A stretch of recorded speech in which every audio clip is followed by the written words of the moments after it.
Hello दोस्तों, कैसे हैं आप? उम्मीद करती हूँ आप सभी बहुत अच्छे होंगे। चलिए जानते हैं अपनी आज की कहानी के बारे में।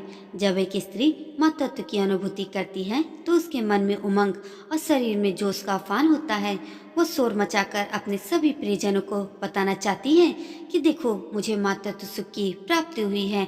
लेकिन इसके उल्ट मेरे मन में एक उलझन थी, एक अजीब सा डर था। मैंने अपनी दोस्त सुमन को जब इस बारे में बताया और कहा कि मैं माँ बनने वाली हूँ, तब सुमन ने बधाई तो दी, लेकिन उस दिन के बाद से दोबारा कभी भी फोन नहीं किया मुझे।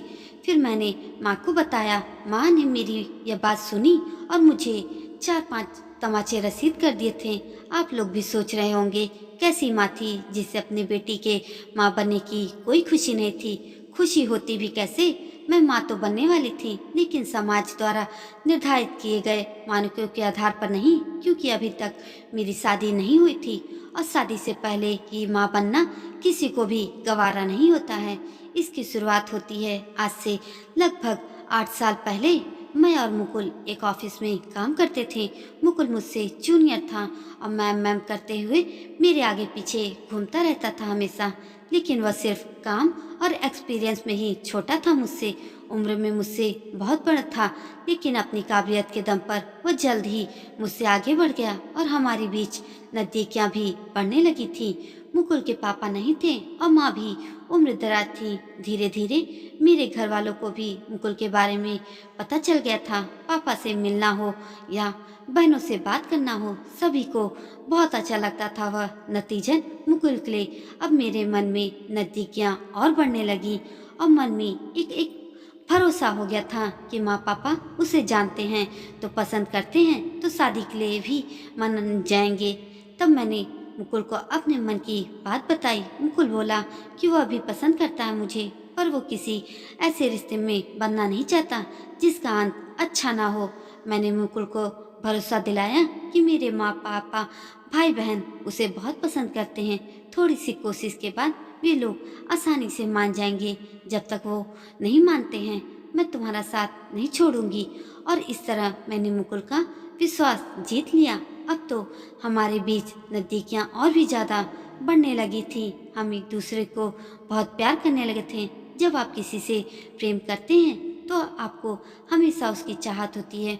मुझे यकीन था कि मेरी शादी तो मुकुल से ही होनी है और इसी विश्वास के साथ मैं और मुकुल हर हफ्ते मिलने लगे थे और एक दूसरे के साथ संबंध भी बना बैठे।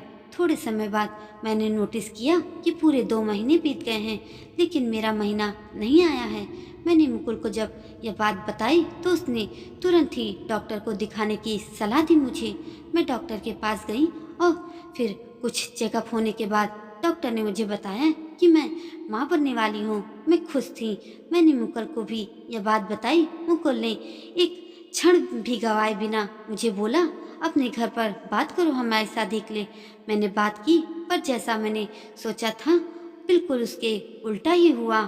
सब मेरे अगेंस्ट थे। कोई नहीं चाहता था कि मैं मुकुल से शादी करूं। मैंने माँ पापा से बोला कि आप लोग भी तो उसे पसंद करते थे। तब उन्होंने मुझे बोला कि ऐसे पसंद करना और शादी के लिए पसंद करने में बहुत फर्क होता है। ना उसके बाप हैं न भाई बहन हैं, माँ भी बूढ़ी है। मैंने पापा से बोला, अगर उसके पापा इस दुनिया में नहीं हैं तो इसमें मुकुल की क्या गलती है? मेरे पापा ने मुझे एक झापड़ मारा और बोला, समाज की चिंता करो, लोग थूकेंगे हमारे मुंह पर। इसी तरह 1 महीना बीत गया। जब बात नहीं बनी तो मैंने माँ को बताना सही समझा। मैंने बोला कि माँ, मैं माँ बनने वाली हूँ। मेरी माँ ने मुझे मारा और जाके सारी बात पापा को बताई। पापा गुस्से में आए और एक शब्द नहीं बोला, बस देखे और चले गए। अगली सुबह वो मुझे डॉक्टर के पास लेकर आए और डॉक्टर से बोला कि मेरा बच्चा गिरा दे।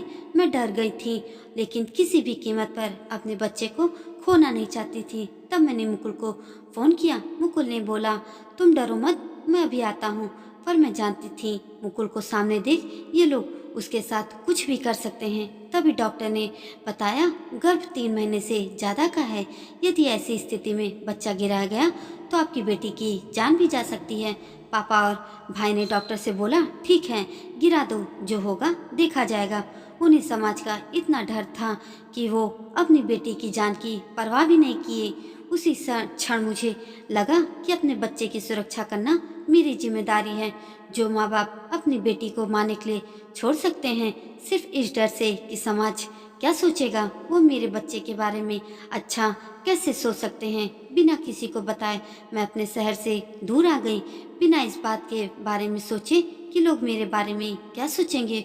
मुझे चिंता थी तो सिर्फ और सिर्फ अपने बच्चे की। इस दौरान मुकुल भी साथ थे मेरे। घर वाले बहुत ढूंढे मुझे, मैं कहाँ हूँ, मिल जाऊँ। वे कोशिश करते रहे पर मैं उन्हें नहीं मिली। लेकिन तभी भाभी मुझे फ़ोन करती हैं और वो बताती हैं कि घर में लोग क्या बातें कर रहे हैं। भाभी की बात से लगा कि मेरे पापा और भाई अब इस बात की चिंता कर रहे हैं कि यदि शादी के बिना मेरा बच्चा हुआ तो क्या जवाब देंगे लोगों को। इस बार भी उन्हें मेरी नहीं, लोगों की चिंता थी सिर्फ। फिर रोज मेरे पास माँ का फोन आने लगा और वह बोलने लगी, आओ शादी करा देंगे। पर मुझे भरोसा नहीं था। मैंने माँ को बताया कि अस्पताल में क्या हुआ था, जिसे सुनकर मेरी माँ ने बोला, तुमने अच्छा किया जो पहले अपने बच्चे के बारे में सोचा और कुछ नहीं सोचा। अगर तुम्हारी तरह मैं भी बस अपने बच्चों के बारे में सोचती तो आज शायद हम लोगों की स्थिति कुछ और ही होती। माँ और भाभी ने मुझे बहुत भरोसा दिलाया कि मैं वापस आ जाऊं। मैं जाने भी वाली थी, तभी मुकुल ने मुझे रोक लिया और मुझे बहुत समझाया और बोला, मैं किसी भी तरह का रिस्क नहीं लूँगा। तुम अपने पापा से बोलो कि शादी की तैयारी करें, डेट निकालें और मैं उनसे बात करूँगा। मुकुल ने अपना दिमाग लगाया और हम दोनों को की रोका जैसी एक फ़ोटो खींचकर मेरे पापा को और भाई को सभी को भेजा और बोला कि वह इसे अपना स्टेटस लगाएं कि उनकी बेटी की शादी है। उन लोगों ने ऐसा ही किया और फिर उन्होंने स्क्रीनशॉट मांगा जितने भी लोगों ने बधाई दी थी और 1 महीने का समय दिया। घर वालों को डिटेल ली, शादी का वेन्यू पता किया और कुछ एडवांस देकर उसे बुक किया। फिर शादी का कार्ड छपवाया और मेरे घर भी भेज दिया और मेरे पापा और भाई से बोला कि सभी रिश्तेदारों को बांट दीजिए और बताइए कहाँ कहाँ बांटा। जब भैया शाम को बताते कि आज कहाँ कार्ड गया है तो मुकुल मुझसे बोलते, कॉल करके कंफर्म करो। मैंने ऐसा ही किया। जब कार्ड बट गए तब मैं अपने घर आई थी और मुकुल भी अपने घर गए। उसके बाद वो हमेशा नज़र रखते मेरे भाई और मेरे पापा पे। उन्होंने मुझसे बोल रखा था कि किसी तरह की कोई दिक्कत हुई तो फिर उसके जिम्मेदार आप और आपका बेटा होगा। खैर इन सभी समस्या के बीच मेरी शादी हुई। बिना ब्याही माँ से प्रेग्नेंट दुल्हन बन गई थी मैंने मुकुल से वादा किया था जब तक परिवार वाले न मानेंगे मैं साथ नहीं छोड़ूंगी। लेकिन मुकुल के साथ ने इस बात को साबित किया कि इस मुकुल सिर्फ मुझसे नहीं बल्कि अपने बच्चे से भी बहुत प्रेम करते थे। मुझे पता है मुझसे गलती हुई है, जवानी के जोश में हो जाती है, लेकिन मेरे पिता और भाई का ऐसा रवैया जिसकी मुझे उम्मीद भी नहीं थी। शादी के 3 साल बाद मुझे पता चला कि शादी कराने के लिए मुकुल ने पापा और भैया से बात की थी। मेरी सास ने भी उनसे बात की, जिस पे मेरे पापा ने उनसे कहा कि किसी नाली के कीड़े से शादी नहीं करूँगा, भले मेरी बेटी मर जाए।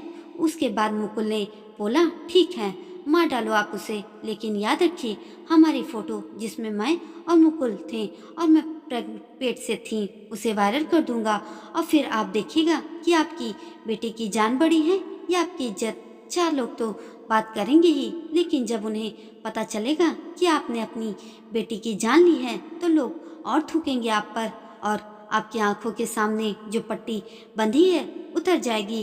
तब इस बदनामी के डर से मेरे पापा और भाई मान गए थे। शादी अच्छे से हुई, मेरा सुंदर सा एक बेटा हुआ। पापा और भाई उसे बहुत मानते हैं, लेकिन मुझे एक बात पता चली, यदि माँ बाप अपने बच्चों के बारे में गलत नहीं करते हैं, नहीं सोचते हैं, तो समाज के 4 ठेकेदार भी शांत रहते हैं। आज मेरे परिवार और मुकुल के बीच कोई मनमुटाव नहीं है। अब पहले से भी अच्छे रिश्ते हैं हम सभी के बीच में। दोस्तों, ये छोटी सी कहानी आपको कैसी लगी कमेंट करके मुझे ज़रूर बताइएगा और ऐसी अच्छी अच्छी कहानियों के लिए मेरे चैनल को सब्सक्राइब भी ज़रूर कर दीजिएगा। धन्यवाद।